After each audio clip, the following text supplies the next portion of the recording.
Hello students, today we are going to discuss about the sphere कि sphere होता क्या है हमारे पास। तो स्फेयर हमारा 3D में होता है। और पहले हम बात करते हैं सर्कल की कि सर्कल होता क्या है। हमने माना है कोई भी एक फिक्स पॉइंट है हमारे पास, इस फिक्स पॉइंट का नाम रख लिया हमने O, और हमने कोई भी एक मूविंग पॉइंट मान लिया P। कंडीशन क्या है कि ये जो पॉइंट है P, ये इस तरह से मूव करेगा कि इसका डिस्टेंस इस पॉइंट से हमेशा R ही रहेगा। R ज़रूरी, R की वैल्यू कोई भी हो सकती है, ठीक है। तो ये यहाँ से जितना भी डिस्टेंस है R, तो ये हमारा डिस्टेंस ऐसे मूव करेगा ये पॉइंट, ठीक है।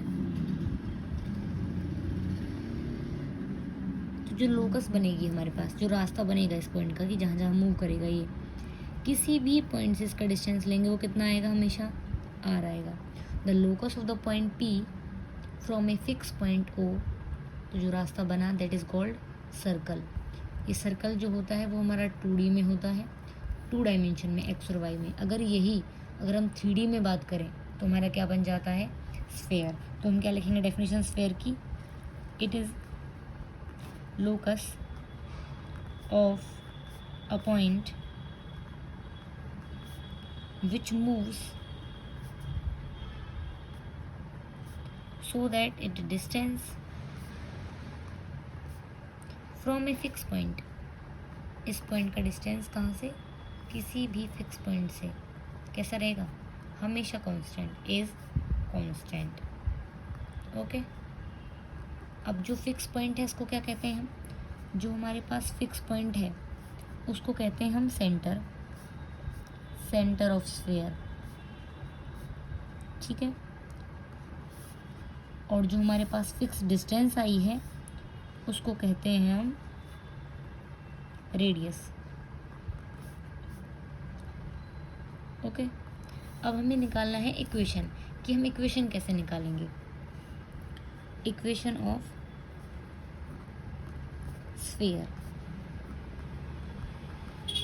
और कौन सी इक्वेशन के बारे में बात कर रहे हैं हम, स्टैंडर्ड फॉर्म के बारे में। तो हमने क्या किया है, एक हमने सेंटर मान लिया 0 0 0, ओरिजिन मान लिया, इसको कह दिया हमने फिक्स।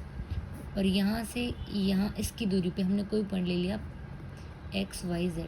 ये इस तरह से मूव कर रहा है कि इसका डिस्टेंस इस पॉइंट से हमेशा कितना रह रहा है, r रह रहा है, ठीक है। तो ये ओरिजिन हो गया O और ये हो गया point P। By distance formula PO कितना रहेगा हमारे पास, हमने P कोई भी एक फिक्स पॉइंट मूविंग पॉइंट मान लिया है, कोई भी पॉइंट है ऑन स्फीयर। स्फीयर का सेंटर क्या है, ओरिजिन है 0, 0, 0। बाई डिस्टेंस फॉर्मूला OP का डिस्टेंस क्या रहेगा, बाई डिस्टेंस फॉर्मूला हमें पता है कि अगर हमारे पास 2 पॉइंट दे रखे हों x1 y1 z1, ये एक पॉइंट ले लिया और दूसरा पॉइंट एक x2 y2 और z2।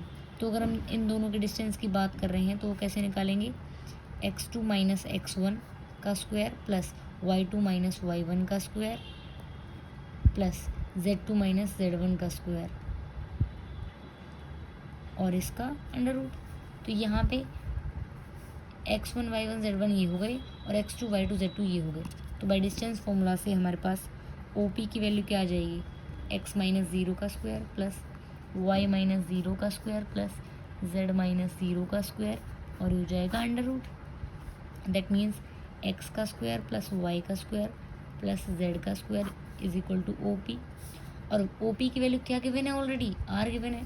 तो OP की जगह हम क्या रख देंगे, R is equal under root of x square plus y square plus z square, squaring on both side, squaring on both side. तो क्या मिल जाएगा हमारे पास, R का स्क्वायर इज इक्वल x का स्क्वायर प्लस y का स्क्वायर प्लस z का स्क्वायर। जो ये इक्वेशन मिली है हमारी, इसी को कह देते हैं हम standard form of sphere. That equation of sphere where center is at origin and radius is r, then that equation of the sphere is called standard form of sphere.